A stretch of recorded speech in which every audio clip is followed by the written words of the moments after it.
इतिहास साक्षी है कि पुण्य भूमि भारत की गाथा भारत की अस्मिता, गौरव और राष्ट्रीय स्वाभिमान के लिए विदेशी आक्रांताओं से संघर्ष की महान गाथा है। बर्बर आक्रांताओं ने भारत की आत्मा पर चोट करने और भारत का अपमान करने के लिए हमारी संस्कृति और आस्था के केंद्रों को उद्ध्वस्त किया। सोमनाथ, काशी, मथुरा और अयोध्या के मंदिरों का तोड़ा जाना आज भी भारत की स्मृतियों में जीवित है। सन 1528 में अयोध्या में भगवान श्री राम के मंदिर का मुगल आक्रांता बाबर द्वारा तोड़ा जाना ऐसी ही एक अक्षम्य घटना थी जिसने सीधे भारत के सम्मान और आत्मा पर चोट की थी। कारण साफ था, अयोध्या के श्री राम के मंदिर पर आक्रमण भारत की आत्मा पर आक्रमण था। जहां हर भारतीय के रोम रोम में राम बसते हैं, वह भारत यह अपमान कैसे सहता। राम मंदिर पर आक्रमण भारत को आहत कर गया था। विदेशी हमलावर अपनी बर्बरता दिखाते गए और भारत अपने आत्मगौरव को फिर से पाने के लिए संघर्ष करता रहा। भारत रामलला के जन्म स्थान पर बाबर के नाम पर बने एक ढांचे को देखता और उसे हटाने का संकल्प लेकर शक्ति संजोया करता। हिंदू समाज आत्मसम्मान के रण में डटा रहा और लगातार हमलावरों द्वारा बनाए गए बाबरी ढांचे को हटाने के लिए लड़ता रहा। सरयू कई बार रक्त से लाल हुई। कभी स्थानीय शासकों ने तो कभी साधु संतों और राम भक्तों ने राम जन्मभूमि की मुक्ति के लिए अपने प्राणों की आहुति दी। 74 बार युद्ध हुए। हम कुछ मोर्चे हारे, पर रण जीतने का संकल्प कभी कम नहीं हुआ। हिंदू समाज तलवारों से रक्त रंजित हुआ, पर उसने हार नहीं मानी। उसका संकल्प अजेय था। 15 अगस्त 1947 को देश की आजादी के साथ सैकड़ों सालों से चले आ रहे इस संघर्ष में नई ऊर्जा और एक नया मोड़ आया। अचानक 23 दिसंबर 1949 को बाबरी ढांचे में श्री राम लला प्रकट हुए। हजारों राम भक्त दर्शन के लिए उमड़ पड़े। तत्कालीन प्रधानमंत्री पंडित जवाहरलाल नेहरू ने उत्तर प्रदेश सरकार को श्री राम लला को विवादित ढांचे से हटाने का आदेश दिया।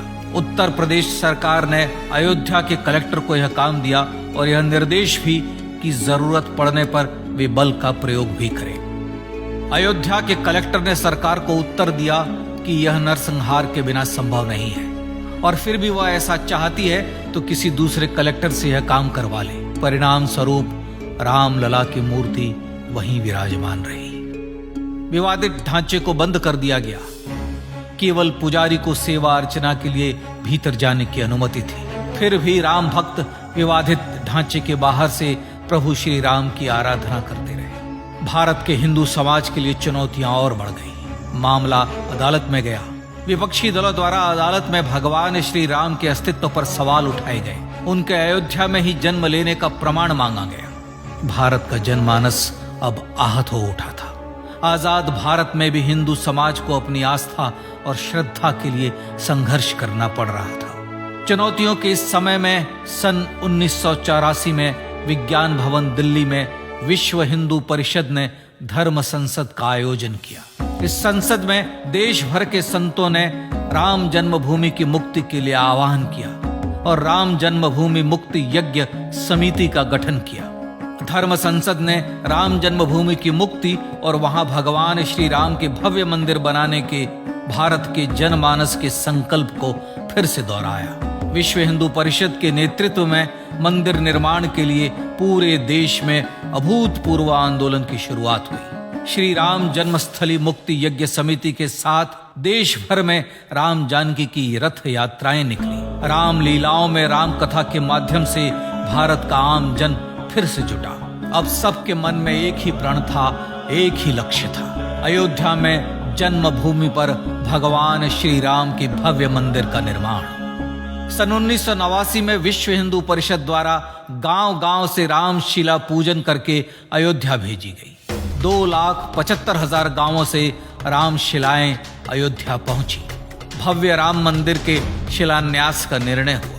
पूज्य संत महात्माओं और हिंदू समाज के अन्य प्रमुख नेताओं के निर्णय के अनुसार अनुसूचित जाति के प्रमुख नेता श्री कामेश्वर चौपाल ने 9 नवंबर 1989 को मंदिर निर्माण का पहला पत्थर रखा।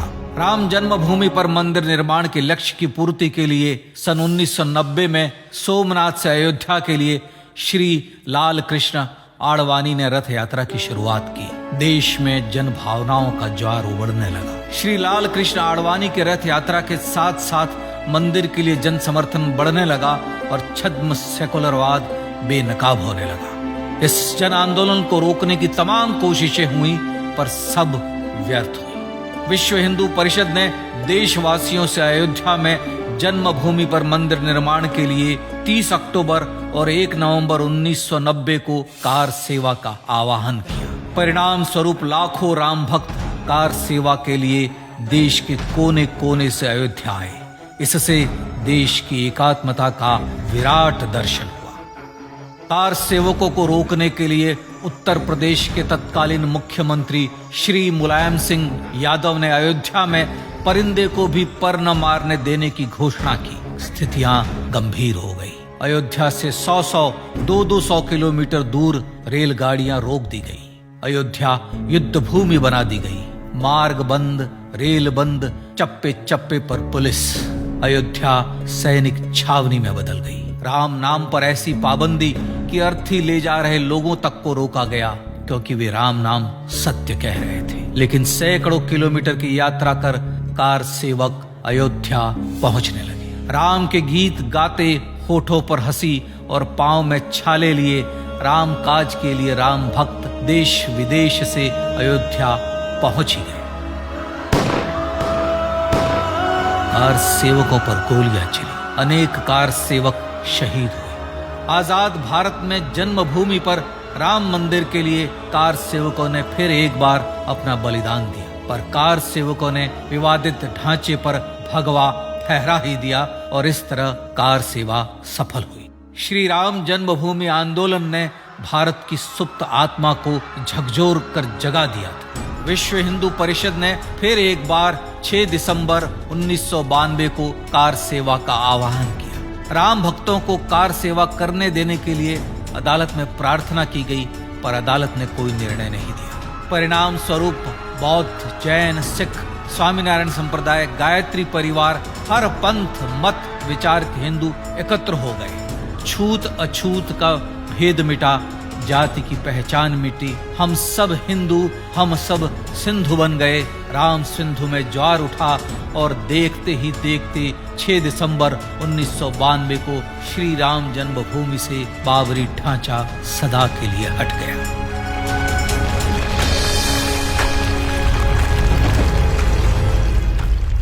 यह क्षण शौर्य, न्याय और सत्यमेव जयते का क्षण था। यह तो धर्मस्ततो जय का क्षण था। पर संघर्ष की गाथा यहां जाकर भी नहीं रुकी। छद्म सेकुलरवादियों द्वारा भारत और भगवान श्री राम के इतिहास को झुठलाने के लिए अदालतों में चुनौतियों का सिलसिला चलता रहा, जो 1950 से चल रहा था।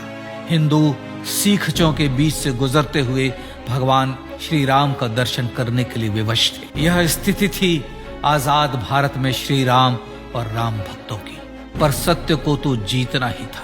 आखिरकार देश के सर्वोच्च न्यायालय के 5 जजों की खंडपीठ ने 9 नवंबर 2019 को ऐतिहासिक निर्णय दिया और यह कहा कि अयोध्या जन्मभूमि परिसर की पूरी 67 एकड़ भूमि रामलला की, और न्यायालय ने भारत सरकार को जन्मभूमि पर मंदिर बनाने के लिए एक ट्रस्ट बनाने का आदेश दिया।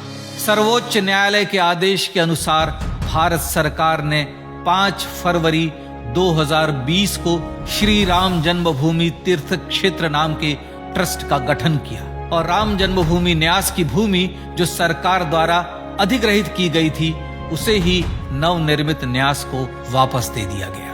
5 अगस्त 2020 को भारत के प्रधानमंत्री श्री नरेंद्र मोदी ने श्री राम जन्मभूमि तीर्थ क्षेत्र के अध्यक्ष पूज्य महंत नृत्य गोपाल दास, राष्ट्रीय स्वयंसेवक संघ के पूज्य सरसंघ चालक डॉक्टर मोहन भागवत एवं उत्तर प्रदेश के मुख्यमंत्री श्री योगी आदित्यनाथ की उपस्थिति में श्री राम जन्मभूमि पर भगवान श्री राम के भव्य मंदिर के लिए भूमि पूजन कर निर्माण कार्य का शुभारंभ किया। इस तरह लगभग 500 वर्षों से राम जन्मभूमि की मुक्ति के संघर्ष का पटाक्षेप हुआ।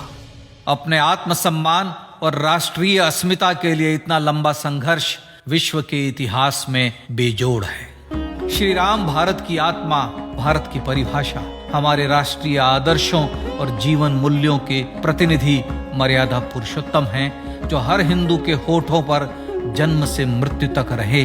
बस यही हर हृदय में प्रार्थना होती है।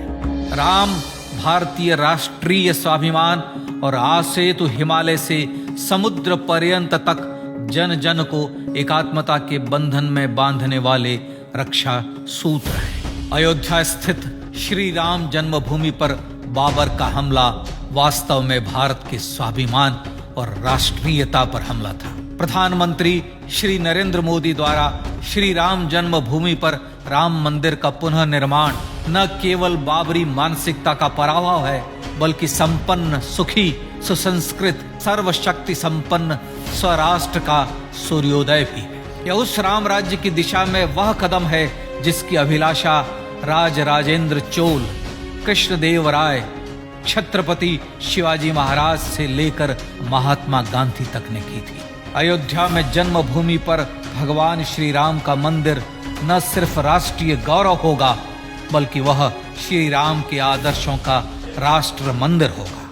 अब वह महान संकल्प पूरा होने जा रहा है। आइए इस राम यज्ञ, राष्ट्र यज्ञ में जिन ज्ञात और अज्ञात भारतीयों ने अपनी आत्माहुति दी है, उनका पुण्य स्मरण कर उन्हें श्रद्धांजलि दें।